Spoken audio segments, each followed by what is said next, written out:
ಇವತ್ತು ಬೈರೇಗೌಡರು ಅಂದ್ರೆ ನಾನು ಆಗ್ಲೇ ಹೇಳಿದೆ ಭ್ರಷ್ಟಾಚಾರ ಮುಕ್ತ ಆಡಳಿತ ಅಂತೀವಿ.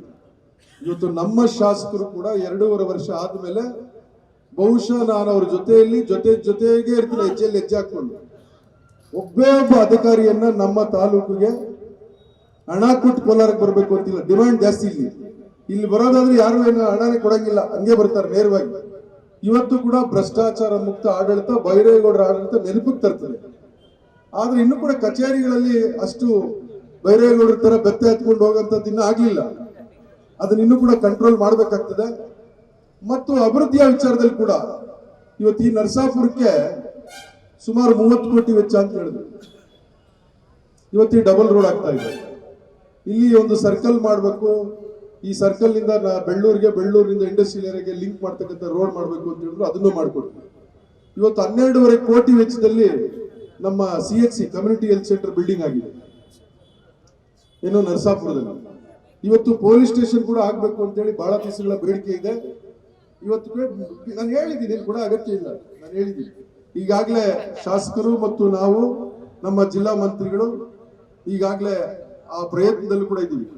ಇವತ್ತು ಬಹುಶಃ ಈ ಕೈಗಾರಿಕೆಗಳು ಬಂದ್ಮೇಲೆ ನರಸಾಪುರ ವೇಮಗಲ್ಲು ಸರ್, ನಿಮಗೂ ಗೊತ್ತಿದೆ ಸರ್, ಫಾಸ್ಟೆಸ್ಟ್ ಗ್ರೋಯಿಂಗ್ ಏರಿಯಾ ಯಾವ್ದಾದ್ರೆ ಈಗ ನರಸಾಪುರ ವೇಮಗಲ್ಲೆ ಬಹಳ ವೇಗವಾಗಿ ಇವತ್ತು ಬೆಳೀತಾ ಇದೆ. ಕೈಗಾರಿಕೆಗಳು ಅಂದ್ರೆ ಬರೀ ಮಾಲೂರು ಒಂದೇ ಇತ್ತು. ಇವತ್ತು ಅತಿ ಹೆಚ್ಚು ವೇಗವಾಗಿ ಯಾವ್ದಾದ್ರು ಒಂದು ನಗರ ಅಥವಾ ಭಾಗ ಬೆಳೀತಾ ಇದೆ ಅಂದ್ರೆ ಇವತ್ತು ಅದು ನರಸಾಪುರ ವೇಮಗಲ್ ಭಾಗ. ಈಗಾಗಲೇ ಶಾಸಕರ ಸೂಚನೆ ಮೇರೆಗೆ ಜಿಲ್ಲಾಧಿಕಾರಿಗಳು ನರಸಾಪುರ ಬೆಳ್ಳೂರು ಚೌಡದನಹಳ್ಳಿಯನ್ನ ಪಟ್ಟಣ ಪಂಚಾಯತಿ ಮಾಡಬೇಕು ಅಂತೇಳಿ ಸರ್ಕಾರಕ್ಕೆ ಈಗಾಗಲೇ ಪ್ರಸ್ತಾವನೆಯನ್ನು ಕೂಡ ಕಳಿಸಿದ್ದಾರೆ. ನೂತನವಾಗಿ ಪ್ರಾರಂಭವಾಗಿರುವ ಶ್ರೀವೇಣು ಟಿವಿಎಸ್ ಶೋರೂಮ್ನಲ್ಲಿ ಟಿವಿಎಸ್ ಕಂಪನಿಯ ಎಲ್ಲಾ ರೀತಿಯ ಪೆಟ್ರೋಲ್ ಮತ್ತು ವಿದ್ಯುತ್ ಚಾಲಿತ ಬೈಕ್ಗಳಿಗಾಗಿ ಎಂದೇ ಭೇಟಿ ನೀಡಿ. ವಿಳಾಸ ಬೈಪಾಸ್ ರಸ್ತೆ, ಮಾರುತಿ ನೆಕ್ಸಾ ಕಾರ್ ಶೋರೂಮ್ ಪಕ್ಕ, ಕೋಲಾರ. ಹೆಚ್ಚಿನ ಮಾಹಿತಿಗಾಗಿ ಸಂಪರ್ಕಿಸಿ 9986833899 ಅಥವಾ 9986933299. ಬಹುಶಃ ತುಂಬಾ ಒಳ್ಳೆ ಕೆಲಸ ಸರ್. ಈಗಾಗಲೇ NREGಯನ್ನ ವ್ಯವಸ್ಥಿತವಾಗಿ ಮುಗಿಸಿದ್ದಾರೆ.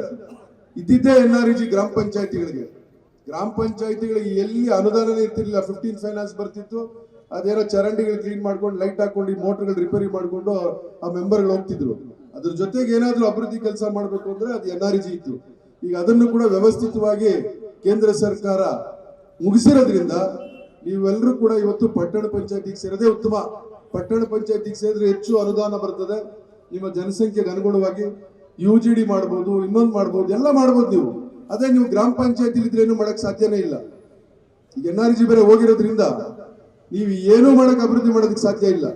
ಹಂಗಾಗಿ ಇವತ್ತು ವಿಶೇಷವಾಗಿ ನಮ್ಮ ಜಿಲ್ಲಾ ಮಂತ್ರಿಗಳೇ ಇವತ್ತು ನಗರಾಭಿವೃದ್ಧಿ ಇಲಾಖೆಯ ಸಚಿವರು ಇರೋದ್ರಿಂದ ಅವರು ಮತ್ತು ರಹೀಂ ಖಾನ್ ಅವರು ಎಲ್ಲರನ್ನು ಕೂಡ ಮಾತನಾಡಿ ಶಾಸಕರು ಈ ಭಾಗವನ್ನು ಕೂಡ ಈ 3 ಪಂಚಾಯತಿಗಳನ್ನು ಸೇರಿಸಿ ಪಟ್ಟಣ ಪಂಚಾಯತಿಯನ್ನು ಮಾಡಿ ಮುಂದಿನ ದಿವಸಗಳಲ್ಲಿ ವೇಮಗಲ್ ನರಸಾಪುರ ಕೂಡ ಸೇರಿಸಿ ಪುರಸಭೆಯನ್ನು ಕೂಡ ಮಾಡಬಹುದು. ಅವೆರಡನ್ನು ಮರ್ಜ್ ಮಾಡಿದ್ರೆ ಒಂದು ಪುರಸಭೆ ಆದ್ರೆ ಬಹುಶಃ ಕೋಲಾರಕ್ಕಿಂತ ವೇಗವಾಗಿ ಯಾವ್ದಾದ್ರು ಭಾಗ ಬೆಳೀತದಿದ್ರೆ ಅದು ಈ ಭಾಗದಲ್ಲಿ. ಆ ನಿಟ್ಟಿನಲ್ಲಿ ಇವತ್ತು ನಾವು ಅಭಿವೃದ್ಧಿ ಕೆಲಸಗಳನ್ನ ಮಾಡ್ತಕ್ಕಂಥದಕ್ಕೆ ಎಲ್ಲ ಹಿರಿಯರ ಒಂದು ಸಹಕಾರದಿಂದ, ವಿಶೇಷವಾಗಿ ನಮ್ಮ ಜಿಲ್ಲಾ ಮಂತ್ರಿಗಳು, ಪಾಪ ಅವ್ರ ಹೆಸರು ಹೇಳಲೇಬೇಕು. ನಾವೀಗ ಜಿಲ್ಲಾ ಮಂತ್ರಿಗಳ ಹೆಸರು ಹೇಳಿದ್ರೆ ನಾವು ಒಂದು ರೀತಿಯ ತಪ್ಪು ಸಿಕ್ಕಾಕೊಳ್ತೀವಿ. ಯಾಕಂದ್ರೆ ಬಹುಶಃ ನಾವು ಹೇಳ್ದಂಥದಕ್ಕೆ ಯಾವುದಕ್ಕೂ ಇಲ್ಲ ಅನ್ನಲ್ಲ. ನಂಜೇಗೌಡನ ಕೊತ್ತೂರು ಮಂಜು ಸಾಹೇಬ್ರಿಗೆ ಗೊತ್ತಿದೆ. ಅಲ್ಲಿ ನಾವು ಇವತ್ತು ಜಿಲ್ಲಾ ಮಂತ್ರಿಗಳಿಗೆ ಬೇಡಿಕೆ ಇಟ್ವಿ.